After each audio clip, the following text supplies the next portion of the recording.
여러분 안녕하십니까? 반갑습니다. 화요일 아침에 또 여러분들을 뵙습니다. 어제는 청와대 참 다녀와 보니 너무너무 좋더라고요. 여러분들도 기회 닿으시면 다음에 꼭 한번 가보시길 바랍니다. 자, 오늘과 내일 양일간에는 바울 서신의 맨 마지막 책, 바로 빌레몬서를 함께 공부하면서 은혜를 나누려고 합니다. 제 255강 망원경으로 보는 빌레몬서 첫 번째 시간이 되겠습니다. 바울이 빌레몬에게 보낸 편지, 이런 주제의 말씀을 통해서 은혜를 나누길 원합니다. 자, 빌레몬서 들어가기인데요. 자, 빌레몬서의 서론 부분을 오늘 공부하겠습니다. 먼저 명칭을 살펴볼까요? 왜 빌레몬서라고 얘기를 할까요? 빌레몬서의 헬라어 원전의 명칭은요, 빌레몬에게 이렇게 되어 있습니다. 빌레몬에게. 자, 본서 수신자인 빌레몬의 이름을 따서 붙인 그런 명칭이라 보면 되겠죠. 성경에 명칭을 붙인 것이 다양하게 있었다 그랬습니다. 그 가운데 하나가 바로 수신자의 명칭을 따서 이렇게 책 이름을 만드는 경우가 있는데, 빌레몬서라든지 디모데전서, 디모데후서라든지 이것들은 다 수신자의 이름과 관련된 책명이라고 할 수 있겠습니다. 자, 본서는 사도 바울이 당시의 골로새 교회의 일꾼이었던 빌레몬에게 보낸 개인적인 서신입니다. 개인적인 서신. 누군가를 추천하기 위해서 보낸 서신이에요. 누군가가 누구입니까? 바로 오네시모라고 하는, 그 사람을 추천하기 위해서 보낸 개인적인 서신이 여러분 빌레몬서입니다. 개인적인 서신이지만 그 안의 내용이 바로 기독교적인 용서의 정신을 잘 가르쳐주고 있기 때문에 이 서신이 결국 성경 안으로 들어오게 되고, 오늘날 우리가 읽으면서 야, 적어도 기독신자인 우리는 과거에 어떤 내게 잘못한 사람의 죄가 있을지라도 용서해 줘야 되겠구나 하는 것을 우리는 이 빌레몬서를 통해서 배울 수가 있습니다. 두 번째 주제인데요, 저자와 수신자 및 전달자입니다. 자, 빌레몬서의 저자는 누구이며 수신자는 누구이며 전달자도 있는데요, 전달자는 누구일까요? 빌레몬서의 저자는 사도 바울입니다. 그래서 바울 서신 가운데 맨 마지막 서신이라고 말씀을 드렸죠. 그래서 바울 서신 가운데 하나니까 당연히 저자는 바울입니다. 자, 본서 1장 서두에 사도 바울의 이름이 그의 동역자 디모데의 이름과 함께 언급되어 있는 것을 발견할 수가 있습니다. 그리고 1장 9절에도 바울의 이름이 한 번 더 언급이 되고요, 본서 말미에도 그의 이름이 다시금 언급되는 것을 우리는 발견할 수가 있어요. 본서 말미 1장 19절에 가면 사도 바울의 이름이 또 등장합니다. 여러분, 1장밖에 안 되는 짤막한 책, 그것이 바로 이 빌레몬서입니다. 그럼에도 불구하고 이 빌레몬서 안에는요, 사도 바울의 이름이 3번이나 언급되어 있는 것을 알 수가 있습니다. 그 당시 사도 바울은 로마 감옥에 1차로 투옥되어 있는 상태였습니다. 자, 감옥에 투옥되어 있었기 때문에 그때 쓴 편지 4권을 여러분 뭐라고 얘기를 합니까? 옥중서신이라고 하잖아요. 그래서 에베소서부터 시작을 해서 빌립보서, 골로새서, 그리고 끝으로 빌레몬서까지 이 4권을 옥중서신이라고 얘기합니다. 그러니까 이 빌레몬서는 옥중서신 가운데 한 권이라 이렇게 볼 수가 있겠죠. 자, 본서의 수신자인 빌레몬은요, 과거 에베소에서 사도 바울을 만났어요. 유학하러 갔다가, 공부하러 갔다가, 거기에서 여러분 에베소에 가보면 사도 바울이 두란노 서원이라고 하는 곳에서 2년 동안 제자들을 양육하며 복음을 전하지 않습니까? 바로 그때 사도 바울에게서 복음을 전달받은 인물들 가운데 한 사람이 바로 이 빌레몬이었던 것입니다. 그 후에 고향인 골로새로 돌아옵니다. 그래서 빌레몬의 고향, 그것은 바로 골로새입니다. 빌레몬이 사도 바울을 만나 복음을 전달받았던 곳, 그것은 에베소입니다. 그러니까 여러분, 빌레몬 하면은 고향은 골로새, 바울에게 복음 들었고 은혜 받았던 것은 에베소.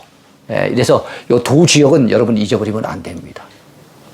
그리고 난 다음에 골로새에 돌아와서 그의 집을 예배 처소로 해가지고 골로새 교회를 개척하게 됩니다.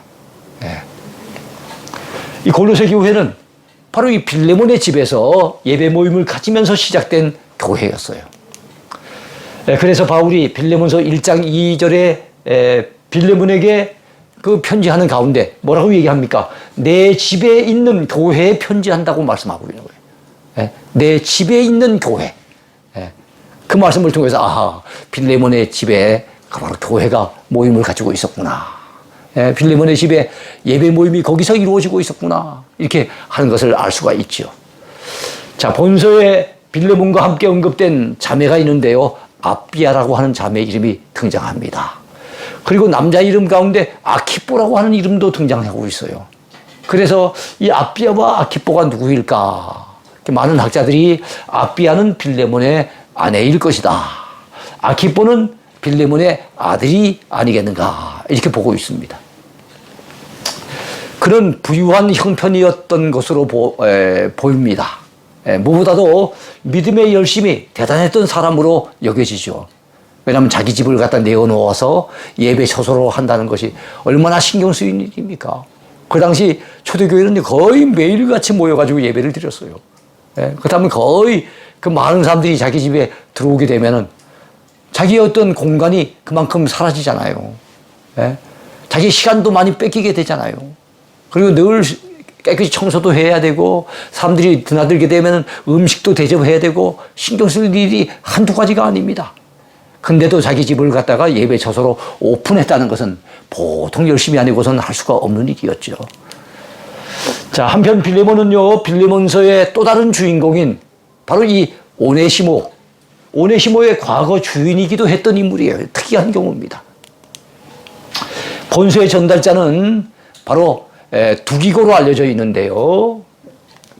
이 두기고는 옥중서신 에베소서와 그리고 골로새서를 전달한 인물로 에베소서와 골로새서 가운데 우리가 그런 내용들을 발견할 수가 있어요. 자, 그런데 골로새서를 전달할 당시에 이 빌레몬서도 함께 전하지 않았을까 생각해 보는 거예요. 왜냐하면 골로새서를 갖다 전달하는 그때 이 골로새서가 옥중서신 아니겠습니까? 옥에서 기록해서 골로새 교회에 전달을 했다면 그것이 바로 누굽니까? 두기고라고 하는 인물을 통해서 전달을 했다면 바로 그 골로새 교회가 모여지는 그 장소가 어딘가 하면 빌레몬의 집에서 모여졌으니까 빌레몬 개인에게 전달하는 그 메시지, 그 편지도 역시 같은 때 같이 전달하지 않았을까? 우리는 충분히 생각해 볼 수가 있는 거죠. 자, 왜냐하면 그 당시 빌레몬은 골로새 교회의 핵심 멤버였기 때문입니다. 핵심 멤버였기 때문에 당연히 골로새 교회에 편지를 전달할 당시에 빌레몬도 그 자리에 있었을 것이고 그렇다면 빌레몬에게 사도 바울이 전달하면서 부탁하고 싶었던 그 메시지가 바로 이 두기고를 통해서 자연스럽게 전달되지 않았겠는가. 우리는 생각해 볼 수 있습니다. 자, 그리고 두기고는 빌레몬서를 전달할 때 오네시모를 데리고 갔을 것으로 여겨집니다. 빌레몬과 두기고는 두란노 서원에서 같이 수학한 사이니까 아주 반갑게 인사를 나누었을 것입니다. 자, 근데 두기고 뒤를 가만히 빌레몬이 바라봤더니 어디서 많이 본 듯한 사람인 거예요. 누굽니까? 과거에 집 나간 자신의 종, 집에서 도망쳐 나간 자신의 종 오네시모가 고개를 푹 숙이고 그 두기고 뒤에 서 있는 겁니다. 괘씸한 생각에 기분이 상했겠지요. 그러나 기분이 좀 상할 즈음에 두기고가 빌레몬에게 사도 바울의 편지를 내밉니다. 그걸 전달하는 거예요. 그래서 바울의 편지를 읽어보는 가운데 사도 바울이 이 오네시모를 위해서 특별히 당부하는 그 메시지를 읽으면서 여러분 과거에 오네시모에게 가졌던 그 마음들, 괘씸한 생각들, 그런 마음들이 봄날 눈 녹듯이 사르르 녹아내리는 겁니다. 그리해서 아마 이 오네시모를 용서해 주고자 하는 그런 마음이 생기지 않았을까 감히 생각해 볼 수 있겠습니다. 세 번째는 기록 연대입니다. 자, 빌레몬서는 사도 바울의 옥중서신 4권, 아까 말씀드렸습니다. 에베소서, 빌립보서, 골로새서, 빌레몬서 그 4권 중에 하나로서 사도 바울의 1차 로마 투옥 당시에 기록되었을 것으로 그렇게 생각합니다. 자, 사도 바울의 1차 투옥 기간을 언제로 보는가 하면 서기 61년에서 63년 사이로 봐요. 그래서 이 본서는 서기 62년경에 기록되었을 것으로 학자들은 그렇게 추정을 하고 있습니다. 네 번째, 중심 주제입니다.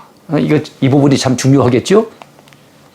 본서는 로마에서 1차 투옥 중에 있었던 사도 바울이 골로새 교회 일꾼인 이 빌레몬에게 써보낸 개인 서신이라는 것을 아까 이미 말씀을 드렸습니다. 자, 본서는 그 주제가 무엇입니까? 기독교인의 용서에 대한 교훈입니다. 그런 교훈을 담고 있어요.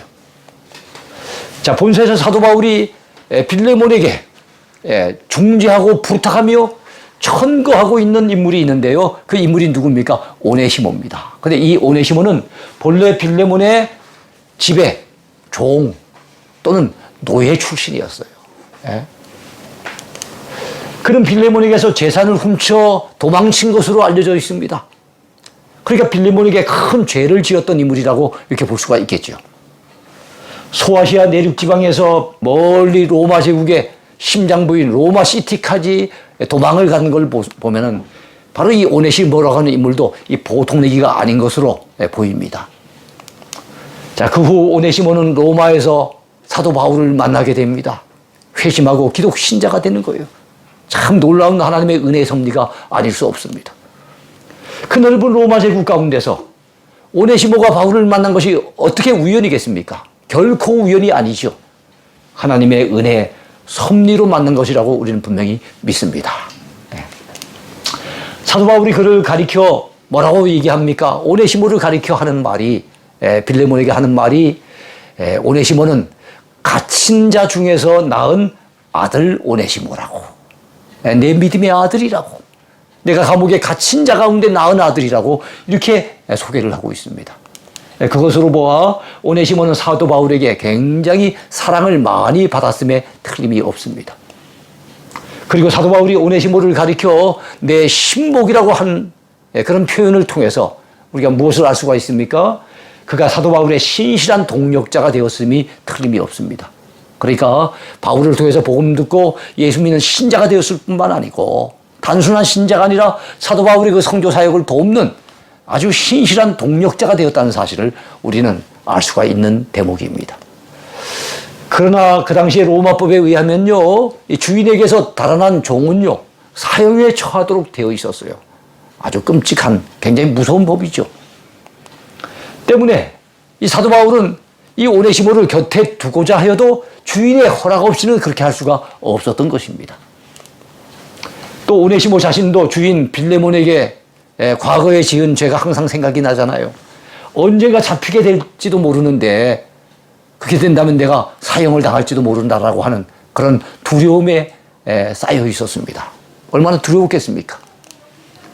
이에 바울은 이 모든 일을 원만히 해결하고자 하여, 그러니까 참 오네시모가 빌레몬에게 용서를 받고 또 빌레몬의 도움으로 말미암아 오네시모가 사도 바울을 그 사역을 갖다 돕는 좋은 동력자로 함께 일할 수 있게 하려고 한다면 일단 이 오네시모를 빌레몬에게 보내게 될 수밖에 없는 거예요. 가서 용서를 받아오도록 하기 위해서 그곳을 방문하는 이 두기고 편에 오네시모를 함께 보냈을 가능성이 큽니다. 자, 그러면서 추천서신인 본서를 통해 그리스도의 사랑으로 오네시모를 용서해 줄 것을 빌레몬에게 특별히 부탁을 합니다. 용서해 달라. 과거에 그대에게 지었던 그 죄, 이 오네시모의 죄를 용서해 달라고 당부를 하는 것입니다. 자, 그리고 오네시모가 주의 일을 할 수 있도록 허락해 줄 것을 당부한 내용이 바로 이 빌레몬서의 내용이라고 보시면 되겠습니다. 자, 후일에 오네시모는 어떻게 됩니까? 에베소 교회 목회자로 섬기게 됩니다. 에베소 교회 하면 사도 바울이 가장 힘을 기울여서 3년 동안 애를 쓰면서 개척하여 세웠던 교회가 바로 에베소 교회입니다. 그의 사랑하는 제자 디모데에게 특별히 당부해서 그곳을 갖다가 목회할 수 있도록 사도 바울이 디모데를 갖다가 그곳에 보낼 정도로, 가장 신실한 제자를 보낼 정도로 에베소 교회는 중요한 교회였어요. 사도 요한이 또한 오랫동안 예수님의 육신의 어머니 마리아를 모셔와서 그곳에서 모시면서 오랫동안 목회했던 곳이 또한 에베소 교회입니다. 그런 중요한 교회, 나중에 오네시모가 에베소 교회 목회자로서 일했다는 것은요, 엄청난 영광이 아닐 수 없지요. 그만큼 사도 바울에게 신임을 받았던 것을 알 수가 있어요. 자, 그러다가 그는 결국에는 순교를 당했다고 합니다. 오네시모 초대교회에서 우리가 잊을 수 없는 대단히 중요한 인물 중에 한 사람이었음에 틀림이 없습니다. 다섯 번째 핵심 요절을 살펴볼까요? 본서의 주제는 기독교인의 용서라는 것 아까 말씀을 드렸습니다. 자, 용서와 관련해서 사도 바울은 빌레몬에게 그의 종이었던 이 오네시모의 죄를 용서해 줄 것을 부탁하는 내용이 바로 이 빌레몬서 안에 들어 있습니다. 그리고 본서의 주제와 관련하여 핵심이 되는 이 단어가 있는데 그것은 빚이라고 하는 말입니다. 여러분, 빚과 죄는 서로 통하는 말이거든요. 그러니까 우리가 용서를 받아야 된다는 것은 죄의 빚이 있다는 것을 갖다 의미하기도 하는 것입니다. 자, 빚은 죄와 통하는 단어라는 거 이미 말씀을 드렸었죠. 영어 성경에서 데츠라고 하는 단어가 나옵니다. 여기서 빚은 묵음인데요. 자, 그래서 이 데츠라고 하는 말은 죄와 그리고 빚으로 같이 쓸 수가 있는 그런 말이라고 할 수 있습니다. 자, 그러하기에 죄의 용서는 달리 말한다면 빚의 탕감과 같은 의미로 받아들일 수가 있는 것이죠. 자, 본서의 핵심 요절은 1장 18절 말씀이라고 하겠습니다. 그가 만일 내게 불의를 하였거나 내게 빚진 것이 있으면, 아까 빚과 죄는 통한다 그랬죠? 내게 빚진 것이 있으면, 이 말은 빌레몬 너에게 혹시 죄를 지은 것이 있다면 오네시모가, 그는 오네시모입니다. 오네시모가 죄를 지은 것이 있으면 그것을 내 앞으로 계산하라. 내가 책임지겠다 하는 어떤 이런 사도 바울의 강력한 메시지라는 것을 알 수가 있습니다. 자, 책의 특징을 한번 살펴볼까요? 빌레몬서의 특징, 어떤 특징이 있을까요? 본서는 개인적인 부탁을 위한 사적인 성격의 개인 서신이라 볼 수 있습니다. 바울 서신 13권 중에 가장 짧은 책이기도 해요. 바울 서신 가운데 1장으로 구성된 책은 바로 이 빌레몬서밖에 없습니다. 사도 요한의 서신 가운데는 요한 1서도 있고 요한 2서도 있고요. 그런데 바울 서신 가운데는 한 장으로 되어 있는 책이 유일하게 바로 이 빌레몬서입니다. 자, 본서는 신분상의 차별을 극복하고 그리스도의 사랑으로 관용을 베풀라고 가르치는 기독교적 용서의 도를 다루는 대표적인 서신이에요. 기독교 신자라면 적어도 내게 죄 지은 자가 있다면 용서해 줌이 마땅하다고 이 본서는 가르치고 있는 거예요. 자, 7번째 별명인데요. 이 빌레몬서의 별명, 어떤 별명이 있을까요? 자, 빌레몬서는 아까 옥중서신이라 그랬잖아요. 옥중서신 중에 한 권이거든요. 또 이 빌레몬서는 바로 빌레몬에게 오네시모를 추천하는 서신이기 때문에 이런 서신을 추천서신이라고 합니다. 대표적인 추천서신이라고 보시면 되겠습니다. 그래서 빌레몬서 하면은 옥중서신, 추천서신, 이런 특징이 있다는 것을 기억하시기 바랍니다. 사도 바울이 로마에서 1차 투옥을 당했을 당시에 기록한 서신인데요. 빌레몬에게 오네시모를 추천하여 용서를 부탁하는 그런 내용의 서신이 바로 이 빌레몬서입니다. 8번째, 마지막으로 생각해 볼 주제지요. 구조 분석입니다. 여러분, 빌레몬서는 어떤 구조로 구성이 되고 있을까요? 자, 먼저 문안 인사 및 감사의 내용이 1장 1절부터 7절까지 상당히 길게 나와 있습니다. 문안 인사와 감사의 내용이 여러분 짤막한 한 장밖에 안 되는 책 가운데 7절까지 나와 있다면 상당히 긴 부분이죠. 왜냐하면 부탁할 것이 있으니까 아무래도 인사도 좀 길게 하고 감사도 좀 길게 하는 거예요. 여러분, 바울과 디모데가 빌레몬과 아비야와 그리고 빌레몬의 아들로 여겨지는 아키포에게 전한 편지예요. 그러면서 내 집에 있는 교회에 편지하노니라는 것을 봤을 때 바로 이 골로새 교회가 빌레몬의 집에서 출발했다는 것을 알 수가 있습니다. 자, 그러면서 은혜와 평강이 너희에게 있을지어다. 바울의 서신 가운데는 항상 보면 은혜와 평강을 기원하는 그런 인사말들이 나옵니다. 여러분, 은혜라는 말을 가장 좋아하는 것은 헬라인들이었다 그래요. 평강이라는 말을 참 좋아하는 것은 유대인들이었다고 합니다. 유대인들을 만나면 평강의 의미를 담은 히브리어, 그게 뭐겠습니까? 샬롬이잖아요. 그 사람들은 만나기만 하면 샬롬이라는 인사를 나누지 않습니까? 그래서 유대인들은 참 이 평강을 좋아합니다. 사도 바울이 편지를 받은 사람들 가운데는 헬라인들도 많이 있었고 유대인들도 많이 있었기 때문에 주로 은혜와 평강이 너희에게 있을지어다 이렇게 인사를 하는 경우가 참 많아요. 자, 우리에게도 사실 필요한 부분이죠. 우리도 하나님 앞에 은혜 받아야 되지 않겠습니까? 그리고 하늘의 평강이 우리 마음 가운데, 우리 가정 가운데, 우리 삶 가운데 가득하게 임한다면 얼마나 행복하고 감사하겠습니까? 내가 항상 내 하나님께 감사하고 기도할 때 너를 말하면, 이런 말을 한 걸 보면 빌레몬을 위해서 사도 바울은 항상 기도를 하고 있었다는 것. 그리고 빌레몬을 생각할 때마다 항상 감사한 마음이 들었다는 것 알 수가 있습니다. 내가 너의 사랑으로 많은 기쁨과 위로를 받았노라. 빌레몬이라는 인물이 참 에베소의 두란노 소원에서 복음을 받아서 은혜 받고 자기 고향 땅 돌아갔는데 그곳에 가서 골로새 교회를 갖다 개척을 하고 자기 집을 갖다 예배 처소로 내놓고 열심히 섬긴다는 얘기를 인편을 통해서 들었을 것 아닙니까?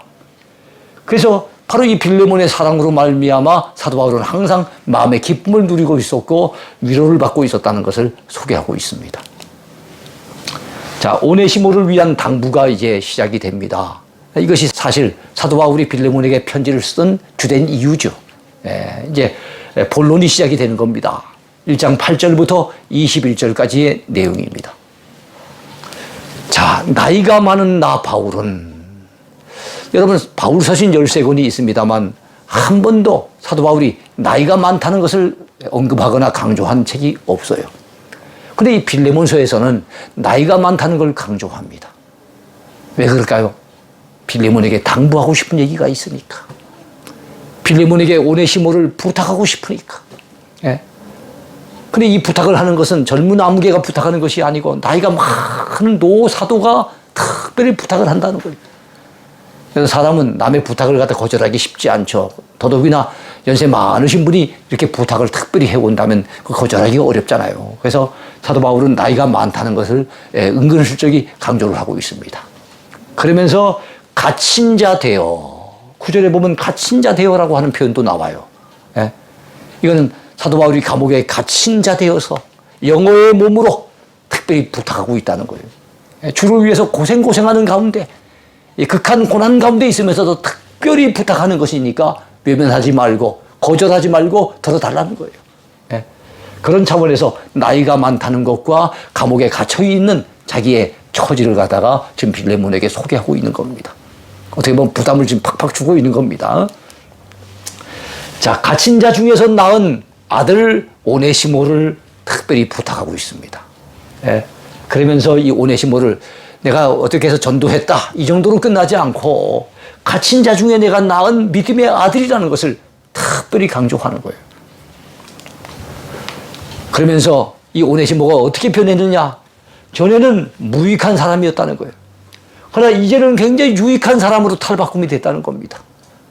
이 오네시모가 빌레몬의 집에서 물건을 도둑질해서 도망을 쳐 나올 때만 하더라도 정말로 백해무익한 그런 인생이었지만 이제는 하나님의 영광을 위해서도 그렇고 바울의 사역을 돕는 데서도 그렇고 교회에 있어서 굉장히 유익한 사람이 됐다는 것을 강조하고 있습니다. 그리고 12절에서 뭐라고 합니까? 심지어는 내 신복이라.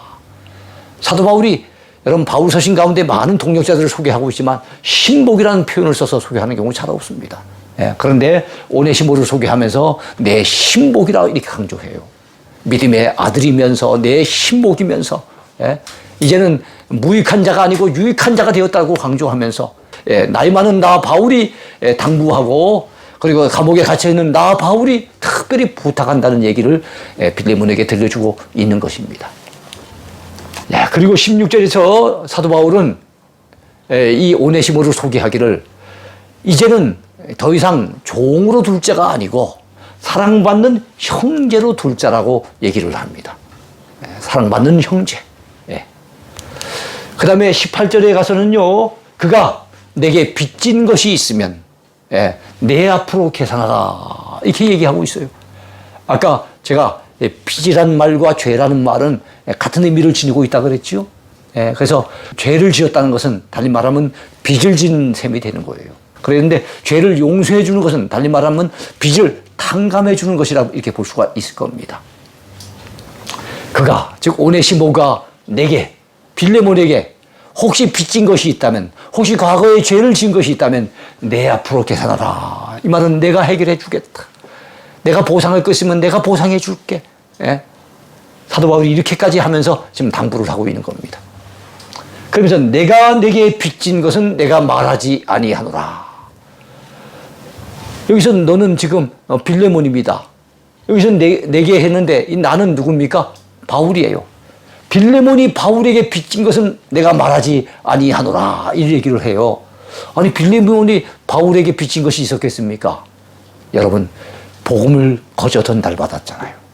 바울을 통해서 복음을 거저 전달받아서 하나님의 자녀가 되고 그리고 구원을 받고 하나님의 은혜와 축복을 받는 그런 복된 존재가 됐잖아요.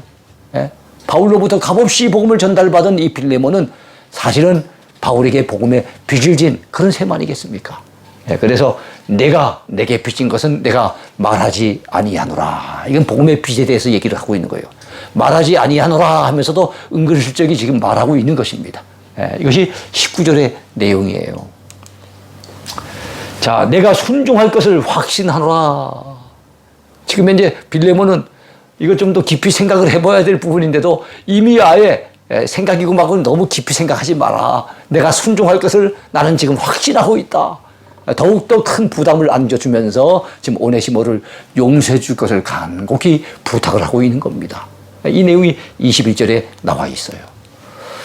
자, 여러분 어쨌든 사도 바울이 본론적으로 강조하고 있는 대목이 무엇입니까? 오네시모를 용서해 달라는 거예요. 내가 특별히 이렇게 부탁을 하니까 제발 오네시모가 과거에 지었던 죄를 용서해 달라고 당부하고 또 부탁하는 내용입니다. 오네시모를 부탁해. 이것이 어떻게 보면 그 핵심적인 주제라 볼 수 있겠지요. 자, 끝으로 1장 23절부터 25절까지는 문안과 축도의 내용이 나와 있습니다. 자, 우리 주 예수 그리스도의 은혜가 너희 심령과 함께 있을지어다. 그랬습니다. 서론에서도 은혜가 강조되어 있지만은 여러분 결론적으로 마지막 문안 인사 역시도 은혜를 지금 강조를 하고 있는 거예요. 우리 주 예수 그리스도의 은혜가 너희 심령과 함께 있을지어다. 여러분 이 빌레몬서는 이렇게 끝이 나요. 그뿐만이 아니죠. 사실은 성경 곳곳에 은혜를 갖다 기원한 내용이 참 많습니다. 그리고 성경 가운데 맨 마지막 책인 요한계시록의 끝, 요한계시록의 끝이라는 것은 모든 성경의 끝이라고 볼 수도 있죠. 거기 보면은 뭐라고 합니까? 주 예수의 은혜가 모든 자들에게 있을지어다. 사도 요한이 모든 사람들에게 주 예수의 은혜가 임하기를 축원하는 내용이 있지 않습니까? 저도 여러분들을 위해서 이렇게 축복하고 싶네요. 우리 주 예수 그리스도의 은혜가 이 강의를 듣는 여러분 모두에게 있게 되기를 축복합니다. 참 우리 모두는 은혜 받아야 돼요. 주의 은혜 없이 살 수 있는 인생 아무도 없습니다. 은혜 아니면 살아갈 수가 없네. 그런 제목의 찬양은 참 마음에 와닿지 않습니까? 정말로 하나님 앞에 받은 은혜 너무너무 많죠. 살아온 날들을 돌이켜보면 은혜 아닌 것이 없음을 우리는 고백하지 않을 수 없습니다. 그렇습니다. 아무쪼록 그동안 받은 은혜도 많지만 앞으로도 우리는 은혜를 받아야 될 줄로 믿습니다. 우리가 지금 이 성경을 갖다 공부하고 있는 것도 은혜 받기 위해서 하는 것 아니겠습니까? 왜 은혜를 받아야 됩니까? 은혜를 받아야만 신자가 신자 구실할 수가 있어요. 은혜를 받아야만 하나님의 백성답게 살아갈 수 있고 하나님의 자녀답게 하늘 일꾼답게 살아갈 수가 있어요. 여러분 그렇습니다. 우리가 하나님의 자녀답게 하늘 백성답게 그리고 하나님의 일꾼처럼 그렇게 살아가는 것 은혜 받지 않고는 할 수가 없는 일이에요. 그래서 우리 모두 여러분 성령의 충만한 은혜를 받아야 될 줄로 믿습니다. 우리 모두 말씀의 큰 은혜를 받아야 될 줄로 믿습니다. 그래서 우리의 남은 생에도 여러분 우리가 은혜 받아 주의 일 열심히 감당하는 저와 여러분 됐으면 좋겠습니다. 감사합니다. 하나님의 꿈이 나의 비전이 되고 예수님의 성품